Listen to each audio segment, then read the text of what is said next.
Spoilers for Deltarune. Ralsei has always been one of, if not the most interesting Deltarune character for me. And there are a lot of great options for that title, particularly with the addition of Chapter 4, peeling him open like an orange and giving us some of the most heavy character development this series has seen yet. The concept of a video game NPC isn't hard to understand. Any character not operated by a real human being is a non-player character. They can range from the shopkeeper who recycles the same 2 lines while you're trying to buy eggs, to your beloved party member. When someone calls a character an NPC in the context of greater storytelling, it's usually because they're more of a former type.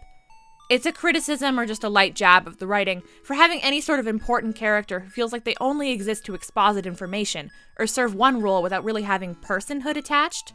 Like they only exist for the one thing that they're doing right now. Now let's talk about Ralsei. Ralsei is quite literally an NPC. He acts as your guide through the dark from the very beginning, behaving as your tutorial and convenient exposition machine for most of the story. For his part, Ralsei lived entirely isolated growing up, or whatever version of that Darkeners do. We know a very large aspect of his childhood was the prophecy, which he spent years poring over. At the same time, he learned skills he felt would serve the heroes when they finally arrived, like cooking and healing and singing, preparing his whole life for the day that the heroes would arrive and kick off the prophecy and give his life meaning. We know he's not like the other Darkeners. First, Castletown, the place to which he is a prince, doesn't seem to have a direct Lightworld counterpart. Yes, I know it's in the closet in the school, but when we look at the items on the ground from the Dark World in that area, it's only the items from the card castle that appear. Ralsei himself also has strange properties. He seems to be a direct counterpart to Asriel, as you can guess from the name and obvious resemblance, which has never been the case for any other Darkener. They all appear to be independent beings. He stands out in other ways too. Darkeners, when in a world not their own, all turn to stone after a period of time. It takes a little while, but it still happens. As we can see with Lancer, they begin slowing down and then turn into a statue, only restored when back on neutral ground, Ralsei's kingdom. Ralsei shows no signs of this. He appears to be able to travel freely through worlds, never really slowing down. Tenna's show is a pretty good example of this, considering his explicit goal is to draw them into this sort of infinite game. If I was a Darkener in another world like Ralsei is, I would be a little worried. Yeah, we see Rules doing just fine for a good portion of this chapter, but he's straight up insane. Even if it's just the case that it's only a short time that they're on Tenna's show, we've seen him in other situations. I assume the longest they've done a Dark World adventure is probably the Cyber City, and we see both Lancer and Rules petrify there. But still, Ralsei never even gets tired. In general, he feels somehow separate from the others. More aware, perhaps, especially of his role. He knows a lot of things, not just the joke of him making the manual, which is actually quite sad if you think about how he's probably spent a long time writing it and we ultimately do not read it. But he seems generally more aware of the fabric of reality than everyone else. As I said, Ralsei knows that he is essentially an NPC, a way for the players to progress on their quest. In the early chapters, this made him great at tutorials, but as time goes on, it sinks in that this is effectively a curse. The most prevalent aspect is his knowledge of the prophecy. For all other Darkeners, knowledge of the prophecy seems incidental at best. Even the rulers of the Dark Fountains seem unaware. We learn from Queen that she didn't know that Dark Fountains could end the world, despite that being pretty much the most important part of it. But Ralsei knows the thing from top to bottom. At first, it seems like we the player have all the details pretty down pat. Ralsei tells us the prophecy at the very beginning, and it's repeated every time the game loads up. But in reality, that's the summarized version. Ralsei has known what was going to happen for pretty much the whole story in a shocking amount of detail. Take a look at this frame here. It's a gag, yeah. It just reads, "The pointy-headed will say toothpaste and then boy." But it's also incredibly precise. It knows what Lancer said exactly. The prophecy also calls out the almost death of Tenna, which put Ralsei playing along with him in a much different light, considering he knew the whole time it was going to end in him getting near fatally wounded, if not killed. He only conveys parts of the prophecy to us when absolutely necessary, and we know it causes him great pain to hold these things back, because the story does not have a happy ending. But before I get into that, let's step back and return to Chapter 3. We learn a lot about Ralsei in Chapter 3, most tellingly how he views himself. Before we meet Tenna, Susie's excited. She had the thought that they could take Ralsei to the light world, go to the festival together, maybe even go to school with him. She's telling him about it and all her ideas, and Ralsei becomes visibly uncomfortable, to the point that Susie thinks she's done something wrong. This is where we learn that Ralsei fundamentally believes that he is not real. Susie stops him before he says it, but it's made really clear. If you look at how he speaks, he refers to the light world as real life. He comments on the things they can't do as Darkners. He tells her that, quote, "We can't do it all, so if you ever feel like we aren't enough, just forget about us and make some real friends." Like I said, Ralsei perceives himself as an NPC, which, frankly, is uncomfortably understandable in his position. He is aware that he is a literal object. This is piled on by the prophecy itself. Ralsei can see the hand of fate, and as he describes, keeps it to himself because he'd rather be the only one suffering than extend the burden to his friends. Ralsei is not kind to himself. He treats himself as the object that he believes himself to be. We learn that he's created rooms for everyone in the castle, but not him. The only thing he really owns is a plushie of himself. Despite him obviously having the means to make a nice space, he's made rooms for Chris and Susie despite the fact they can't even really use them. He clearly knows what would be needed, but he sleeps on the floor. He bakes us cakes to enjoy, but when we have a tea party with him, he's never actually tried any of it, denying himself something as simple as cake, which almost certainly made learning to bake even harder, just to not allow himself comforts. Like he thinks it's some kind of trap. And honestly, he might. He seems uncomfortable with having personal attachments to things that go deeper than his role as guide and tutorial. We even give him reassurance about it, that he does deserve to feel things.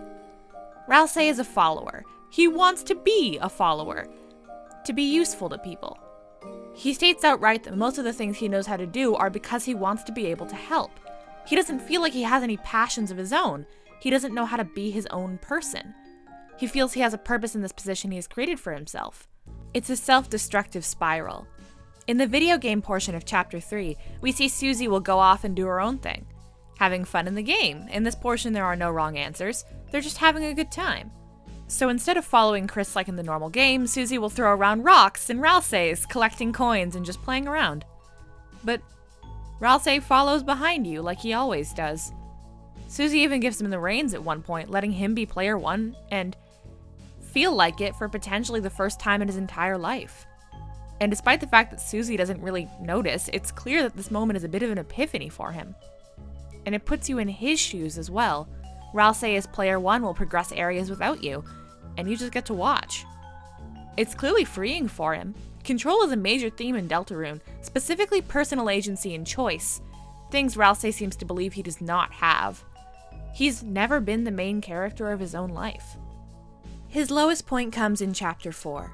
He's noticeably off for most of it. Obviously, he looks tired. At first, I thought we would finally see him experience some ill effects from traveling between worlds, especially since he's muttering to himself about how much farther he has to go, and holding himself together until then. But that's not what's going on. See, Chapter 4 is full of pieces of the prophecy. I mentioned earlier Ralsei withholds a lot of information, but it really comes to a head here. There are a bunch of puzzles whose solutions are visibly in prophecies, and that Ralsei knows but just doesn't say so we can have the experience of solving them. He knows too much. He knew the whole time that Gerson was already dead and never told Susie, leading to a confrontation. Ralsei admits that he knows so many things and never seems to understand when to say any of it. He just doesn't want to burden his friends. Sometimes knowing things hurts, but it's his job to know them. That's what he's for. I think from his perspective, Ralsei believes that he's supposed to be able to handle this. After all, he's lived his entire life with the direction of the prophecy. I wonder if that's why he behaves the way he does, trying to live up to the version of himself he sees in it. This confrontation scene is also where we find the root of his strange behavior. The prophecy is going to end badly. So badly that the idea of his friends knowing about it sends him into a spiraling panic. He's just trying to stay ahead so he can smash every available instance of it that pops up, but every time one of these things are destroyed, a new one will pop back up somewhere else like a demented whack-a-mole. Ralsei does not want them to find out how it all ends. He's willing to do all the work, solve all the puzzles ahead, then Chris and Susie can just hang out, and it can be fun and easy. He just doesn't want them to know. It's heartbreaking to watch. It gets worse when Chris and Susie end up alone and walk straight into it. Well, Susie does. We never get the chance because she puts her fists through it. Ralsei loses his mind, just apologizing over and over for... We don't know. It's something Susie says they will never allow to happen. I've heard theories from the end of the world to character death to something Ralsei himself is supposed to bring. But whatever it is, it rattles them both, and is obviously Ralsei's worst nightmare, even more so than the Titans themselves. Ralsei's writing fascinates me. Toby Fox has always been known to go for a bit of a meta-narrative. Deltarune's obviously heavily in that space, considering the player of the game is a canonical character, and I think Ralsei, while less direct, is very much in that same zone. The concept of a character realizing they're in a video game has been popular for a while. From Undertale, even if it wasn't the characters realizing they were in a video game themselves, it was the realization that time and space could be manipulated like a game. This is what made Sans an enduring character. But for Ralsei, it seems to be by choice. It's the complete opposite end. Instead of resisting or pushing against the rules of reality he's in, he's very willingly participating. He's always had the option to make things different. He could have eaten the cake. With nobody to give it to, it's just wasted when he doesn't eat it. He could have made himself a room, but he didn't. He denies himself comforts and shoves down his individual personality to try and replace it with how he feels he should behave. Think about how Ralsei presents himself at the beginning of the story. He's even hiding himself physically under his hat, which comes off when he trusts Chris and Susie enough to be vulnerable. As he realizes that he's developing feelings and personality because of his time with them, he gets uncomfortable about it. There are things I think Ralsei genuinely enjoys. He says he learned to sing to help the heroes, but that feels much less practical than cooking or healing. Yes, he tries to be the moral light, but his faux offense with Susie and little details like changing the song lyrics in Raise Your Bat gives me the impression that he's having fun, that this is just how he is. But who he is hard to separate from what he's made himself. Eventually, he's going to have to confront the prophecy that made him the way he is, become his own person, and accept the fact that he's allowed to be a person in the first place. Ralsei's struggle is not with the world that he is in, but where he thinks he fits in it. Ralsei most likely believes he spent his entire life preparing to have a few happy days before everything ends. He's had to become comfortable with that idea to the point he seems almost unwilling to try and prevent it. There's obviously things he doesn't know. He panics during the birth of the Titan, and that implies that, at the very least, he didn't think it was going to happen here.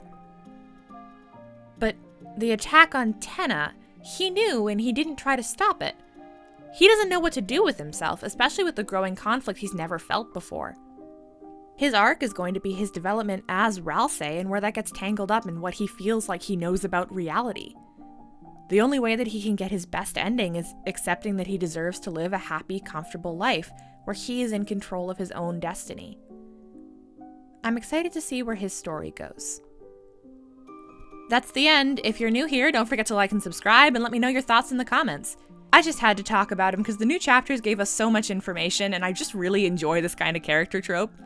So let me know your general theories about where his life's gonna go in the comments below. Thanks for watching, and good night.